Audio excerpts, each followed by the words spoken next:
কিচেনের তরফ থেকে অনেক শুভেচ্ছা। বন্ধুরা, আজকে আমি কাঁচা আম দিয়ে নাড়ু বানিয়ে তোমাদের সাথে শেয়ার করব। এখানে আমি নিয়েছি কাঁচা আম, আর কাঁচা আম থাকতে থাকতে তোমরাও বাড়িতে কাঁচা আমের নাড়ু বানিয়ে দেখবে, দারুণ লাগে খেতে। আর এই আমগুলো এখন আমি ধুয়ে ছাড়িয়ে নেব ভালো করে। দেখো বন্ধুরা, সব আমগুলো আমি ছাড়িয়ে নিয়েছি। আর এখানে একটা গ্রেটার নিয়েছি। এরকম গ্রেটার তো সবার ঘরেই থাকে। আর এই গ্রেটার দিয়ে আমি এই আমগুলো গ্রেট করে নেব। এইভাবে লম্বা লম্বা করে এইভাবে করে গ্রেট করে নিতে হবে। এইভাবে উপরের দিকে টেনে নিচের দিকে নামাতে হবে।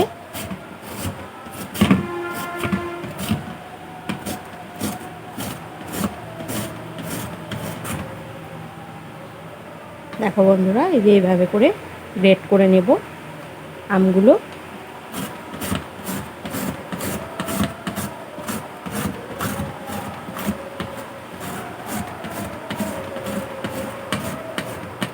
দেখো বন্ধুরা, আমগুলো আমি সব গ্রেট করে নিয়েছি। এইভাবে লম্বা লম্বা করে গ্রেট করে নিয়েছি। এই আমগুলো অনেকটাই কিন্তু রং ধরে এসছে। এর জন্য এই আমগুলো আমি ধুয়ে নেব না, অনেকটাই মিষ্টি হয়ে যাবে এই আমগুলো। আর বেশি কাঁচা আম নিলে কিন্তু একটু হালকা পরিষ্কার জল দিয়ে ধুয়ে নিলে টক ভাবটা অনেকটাই কেটে যাবে। আমি এই আমগুলো এখন একটা বাটি নেব। এই যে এভাবে চিপে নেব আমের থেকে, আমের যে রসটা, এই যে এটা আমি ফেলে দেব। এইভাবে বাটিতে রেখে দেব।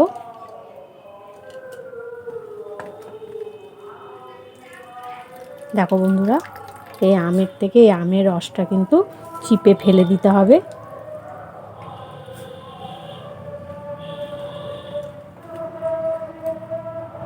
বন্ধুরা, খুব ভালো করে আমি চিপে নিয়েছি।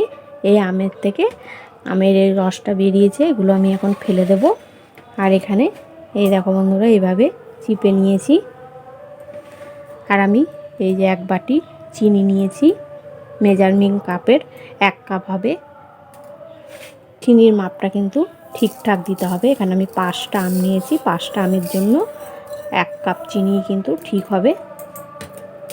খুব ভালো করে মাখিয়ে নেব।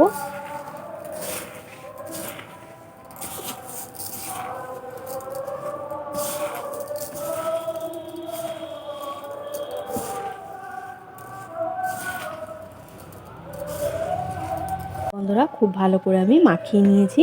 এখন আমি 15 মিনিটের জন্য ঢাকা দিয়ে রেখে দেব। দেখো বন্ধুরা, এদিকে আমি গ্যাস জ্বালিয়ে কড়াই বসিয়ে দিয়েছি। একটা ভাজা মশলা আমি তৈরি করে নেব। দিয়ে দেব 1/2 চামচের থেকেও কম গোটা জিরে, 1/2 চামচের থেকেও কম মৌরি, 1/2 চামচের থেকেও কম ধনে। খুব বেশি মশলা দেওয়ার দরকার নেই, অল্প মশলা দিলেই হবে। আর দিয়ে দেব 2টো শুকনো লঙ্কা আমি ভেঙে নিয়েছি। হালকা হিটে মশলা ভেজে নেব।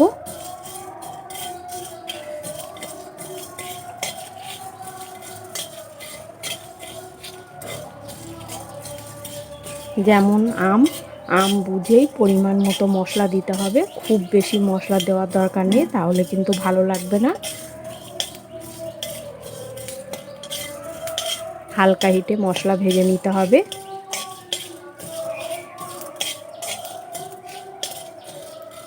দেখো বন্ধুরা, মশলা খুব ভালো মতো হালকা হিটে আমি ভেজে নিয়েছি।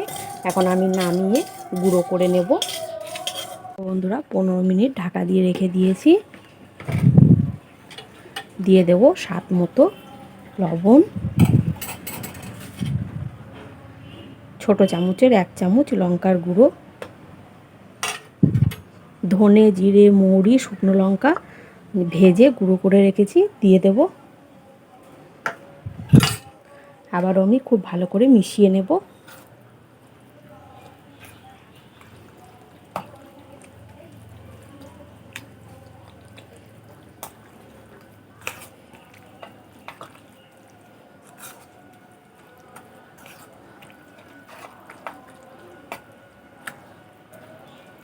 খুব ভালো করে আমি মিশিয়ে নিয়েছি। গ্যাস জ্বালিয়ে কড়াই বসিয়ে দিয়েছি।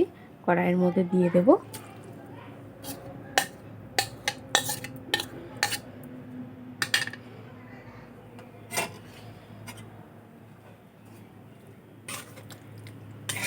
নাড়াচাড়া করে নেব।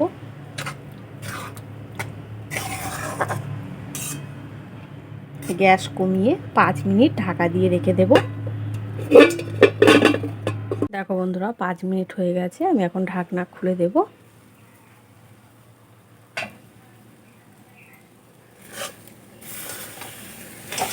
নাড়াচাড়া করে নেব। অনেকটাই কিন্তু জলটা টেনে নিয়েছে, এইভাবে নাড়াচাড়া করে নিতে হবে।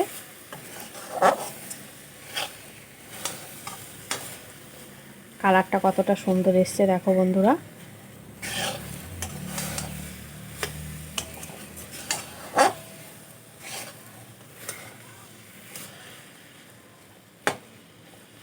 আরও কিছুক্ষণ টানিয়ে নিতে হবে।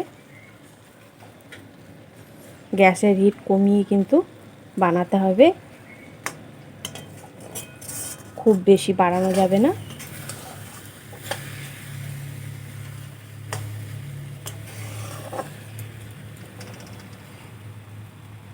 দেখো বন্ধুরা নাড়াচাড়া করে একদম রেডি করে নিয়েছি।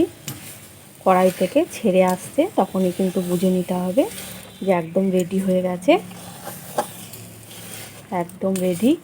আমি এইভাবে নাড়াচাড়া করে টানিয়ে নিয়েছি। এখন আমি নামিয়ে নেব। দেখো বন্ধুরা থালার মধ্যে আমি ঢেলে নেব। খুব ভালো করে কিছুক্ষণ ঠান্ডা করে নেব, তারপরে আমি নাড়ুগুলো পাকিয়ে নেব।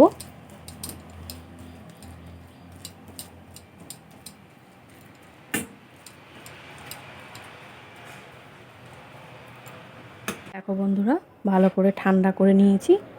এখন আমি নাড়ুগুলো পাকিয়ে নেব। এখান থেকে কিছুটা নিয়ে নেব। এইভাবে মুট করে নেব।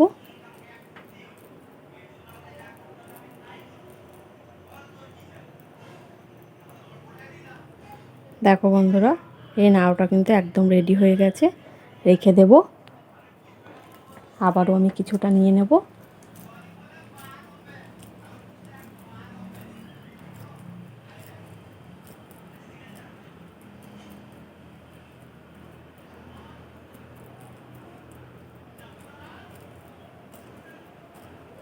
এইভাবে করে এটাও হয়ে গেছে। এভাবে করে আমি সব নাড়ুগুলোই পাকিয়ে নেব।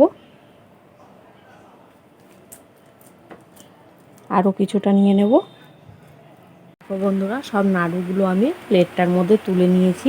দেখতে কতটা সুন্দর হয়েছে, যেমন সুন্দর দেখতে তেমনই কিন্তু খেতে। এই নাড়ুগুলো দেখে কেউ বিশ্বাসই করতে পারবে না যে এগুলো কাঁচা আমের নাড়ু। বাচ্চা থেকে বড় সবাই খুবই পছন্দ করবে। আর এইভাবে তোমরাও বাড়িতে বানিয়ে খেয়ে দেখবে, দারুণ লাগবে। কেমন লাগলো কমেন্ট করবে, একটা সাবস্ক্রাইব করে আমার পাশে থাকবে।